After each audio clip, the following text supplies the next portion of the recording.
Well, if you've clicked on this video, then chances are you've been in a street fight at some point. And maybe you even got beaten up. But if you watch this video till the end, I promise you, after this, you'll never lose a street fight again. Because in this video, I'm going to show you 5 moves that once you learn them, no matter if you're alone in a fight, no one will be able to beat you. But first, understand this. You're not learning these moves just for street fights. Let's say you're out somewhere with your girlfriend and a few guys start bothering her. What will you do then? Most likely, nothing. Because you never learned how to fight. In that situation, you'll be left with only 2 options. Either you try to fight and get beaten up, or you run away. And in both cases, you'll lose your respect. Not just yours, but your girlfriend's respect too. And honestly, she might even leave you after that. The same thing could happen if it was your sister or even your mum in that situation. So if you're ready to learn these moves, then watch this video carefully. Move number 1 is the punch, a very easy and effective move. But if you want it to work, don't throw a punch like they do in UFC, because that's a ring fight. Here, you're in a street fight. In a street fight, you have to aim your punch at sensitive areas of your opponent, like the chest or jaw. Hitting these spots can cause serious damage, and maybe even knock them out with just 1 punch. One important thing to remember, don't pull your hand back too much while punching, and don't try to use your full power like you're charging up a big attack. If you do that, your opponent might see it coming and hit you first. And if there's more than one person, well, you already know what could happen. Now you might ask, if I don't use full power,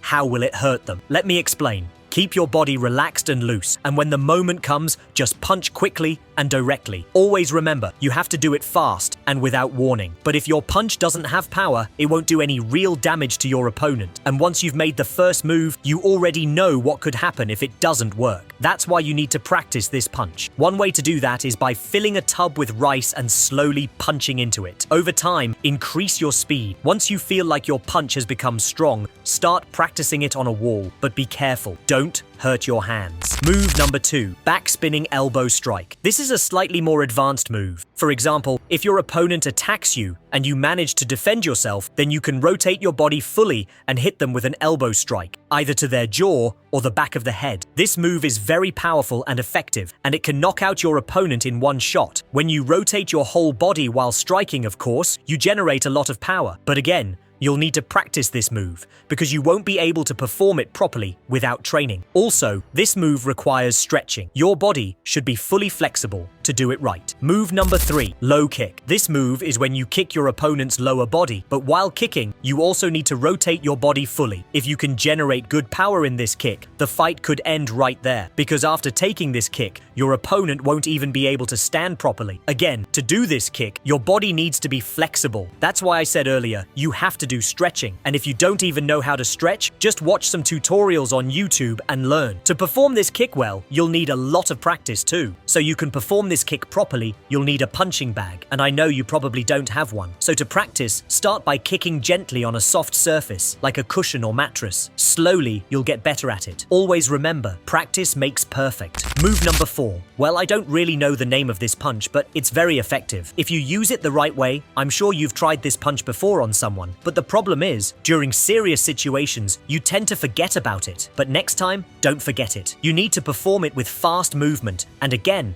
aim at your opponent's sensitive spots, like the chest or ribs. If you throw this punch with full potential, no matter how big or strong your opponent is, he'll go down. You can't really practice this punch properly though, because if you try it too hard, you might injure your middle finger. But if you've already practiced the first punch I taught you, you'll be able to perform this one well too. Move number 5, and the most important one. So far, I've told you about the moves, but if you don't understand what I'm going to tell you next, then these 5 moves won't help you at all. Let me explain with a real story from my life. One time, my friend and I were coming back from school. Suddenly, 4 boys came from behind and grabbed me by the collar. At that moment, I was completely shocked. I had no idea why this was happening, especially since I hadn't done anything wrong. But listen carefully to what I'm about to say now. Even in that situation, I wasn't scared at all. Why? Because I had confidence in myself, and I had been practicing these 5 moves regularly. I could clearly see their intention was to fight, because they had already tightened their fists. So what happens next is, before they could hit me, I attacked them first. And as soon as I knocked down 2 of them, I saw an opportunity to escape.